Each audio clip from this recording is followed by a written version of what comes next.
Hello everybody, SlimKirby here. Welcome back to more Let's Play Kirby's Dream Course. Today we're going to do Course 3. In the little preview movie, they're going to show off how to do the curve shot. I guess they kind of expect you to use the curve shot in this hole, or in this course, but to be honest, I don't really even use it that much, so yeah, you're probably not going to see me do that very much, if at all, so yeah, not a big fan of the curve shot. Okay, so in this hole right here, this hole can actually be kind of tricky. The first hole of Course 3. As you can see, we have these new ground obstacles, these little green pads. These are bounce pads, and if you land on them when you're doing a bounce shot, your bounce will actually go a lot higher than it normally would. And I believe you can also get some good horizontal distance as well if you're doing a topspin shot. So these can really help you, but they can also hurt you very much too. If you do a fully topspin shot, because you can actually excel yourself way too far and go off the map. So you want to be very careful when you're using these kinds of pads, because they can either help you or they can hurt you. So just use these with caution and you should be fine. And wow, I might actually get a 2 on this one. Awesome, I usually get a 3, so I'm actually kind of impressed with myself right there. I actually had a good start for once. Maybe I will actually get a gold medal here. And the gold medal for this course is, I believe, at the very highest, you have to get a 17, so it's a lot more generous than the first two courses were, but this course is also a lot harder than that course too, so you can't make too many mistakes.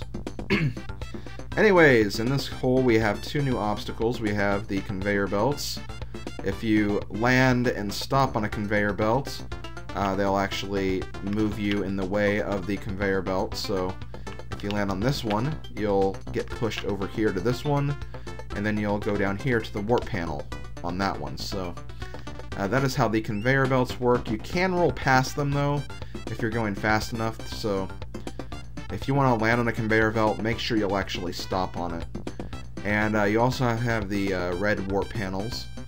The only difference between the red ones and the blue ones is they don't have a red arrow that tell you which way you're going to come out of if you come out of that warp. So for instance, if you go straight, or if you go if you land on this red warp panel from the right and you go left, you'll continue going left on this one. So you go in whatever direction you enter this warp panel when you come out of the other one. So that is how the red warp panels work. In this hole, it is possible to get a hole-in-one here, but it's very hard.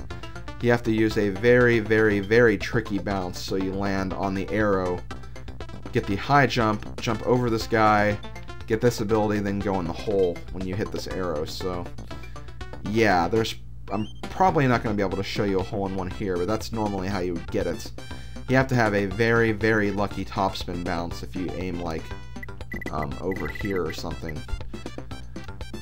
For me, however, I'm just going to play this normally. I'm just going to do what I can and see what I can get the normal way, so let's just try a normal shot. I am going to hit the Gordo right here, but that's not a problem.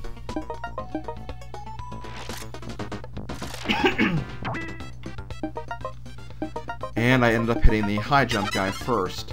I personally recommend when you complete this hole, you have either the high jump or the spark power-up. So I'm gonna go for the spark power-up for right now.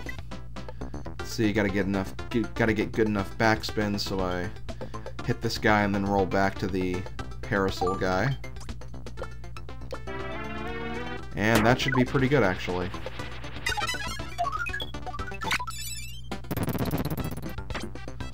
But I bounced over the hole, which kind of sucks, so I have to end this hole with a 3, which I did not want to do, but that's what the game decided it wanted me to do, so hooray for that. Let us just move on to the next one. Okay, this one's actually pretty easy to get a hole-in-one on, so I'm actually kind of glad I have the spark power up. You can also get a hole-in-one using the high jump if you just jump over the tree. But it's a lot easier if you have the spark, because then you can just go right through it. You want to make sure you get a fully powered up shot. And yeah, this is basically what you have to do for a hole-in-one. And there we go. Alright, hole-in-one. That was a pretty good shot, if I must say so myself.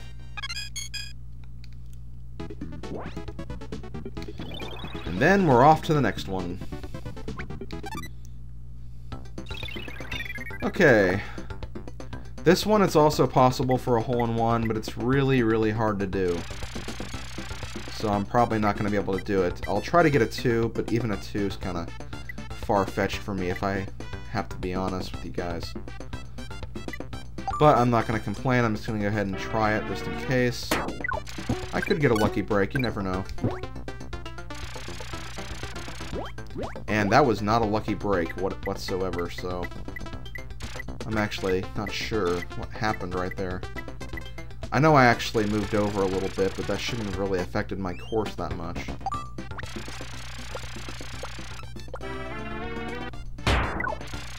Okay, let's see if I can get this guy. Ah, crap, that was close. Don't roll over. Okay, good. I was afraid I was going to roll over the side of the course. I'm glad I didn't. Okay, so once again I have to take a 3 here, which is not good. I can't get too many 3s if I want to actually get a gold medal here. But whatever. What? Oh, come on. I should have landed right in the cup. I don't know why I didn't.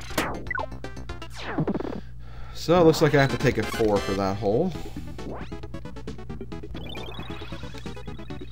And things are honestly not going that well.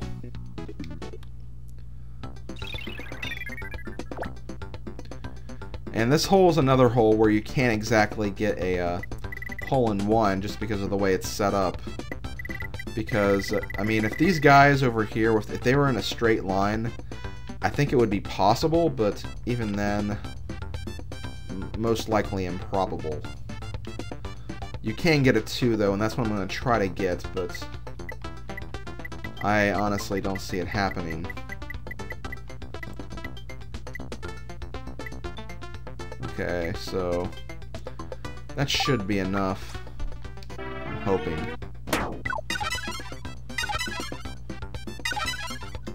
Okay, that was actually a lot better than I thought it was going to be, so I may actually be able to do this if I get just the right amount of topspin.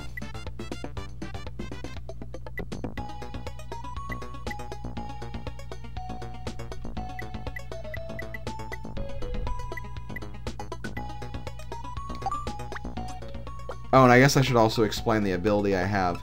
I have the stone ability right now, and what that ability does is whenever you use it, you will automatically stop, whether you're on the ground or if you're in the middle of the air.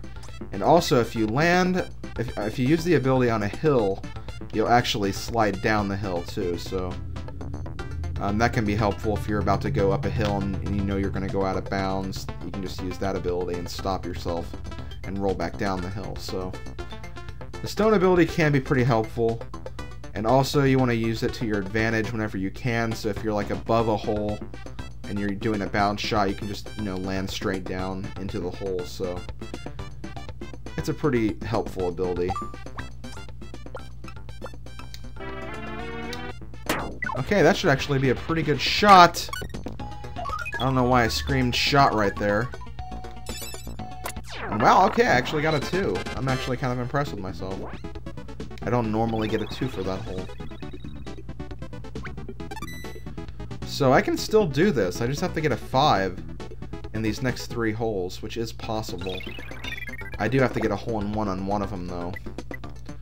So here's to hoping this hole is the one where I get a 1. Okay, I'm gonna put backspin on this one. And I need about half power.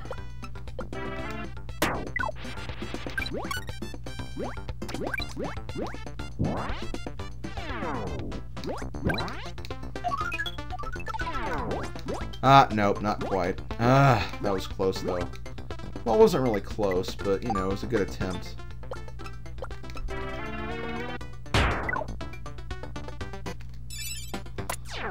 So, it looks like, from the look of things, I'm probably going to get an 18, one stroke under a 17. Which sucks, because I really didn't want to do this course again, but I'm going to have to, it looks like. Okay, here's the ice ability. I think I briefly talked about this ability once before. Basically, the ice ability is used to skate across the water. So, this is another one of the power-ups you can use to get across the water without problems. You may think you just want to go straight and then hit off this bumper, then go over here. Actually, what you're going to want to do here is you're going to want to angle your shot this way. You'll see why momentarily. So we can get that guy out of the way. And then we can just move over here. And then get this other guy, and then also just go to the hole. So there is a way to get a hole-in-one, but it requires a very weird curve shot, and I honestly don't know how to angle that very well, so I'm not going to worry about it. Unfortunately, this is going to skip right over the hole. Oh well, at least I tried. Okay, so now I'm going to have to try to find a way that I don't screw this up. I think that's about right.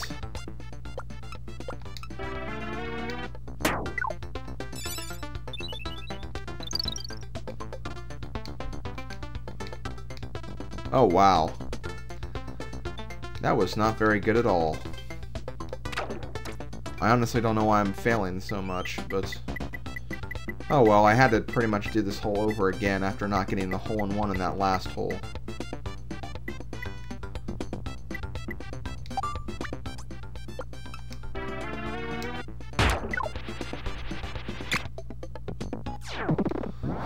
Okay, that's a 4. A sucky, sucky 4. I could still get a silver medal, though. Okay, for this hole, it looks kind of long and doesn't look like it's possible for a hole-in-one, but it is definitely possible. And I will show you why momentarily.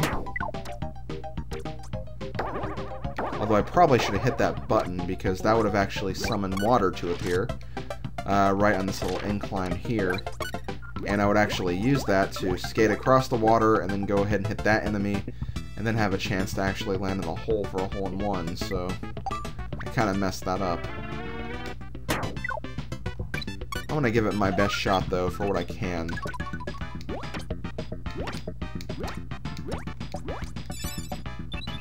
Nope, not quite. Okay, well, let's go ahead and end this hole, then. Or end this course, rather.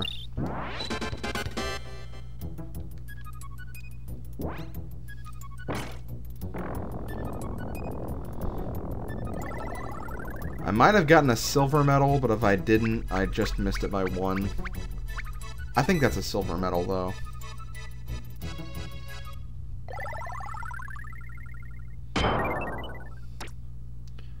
Yep, it's a silver. Okay, so what I'm going to do, just what I did for the last courses, I'm going to go ahead and play it again, and see if I can aim for a gold, and then show you some replays of certain holes to see if I get a better score, so I will see you for that, and then I'll also see you for course 4 when I'm ready for it, so yeah, see you guys then.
Ow.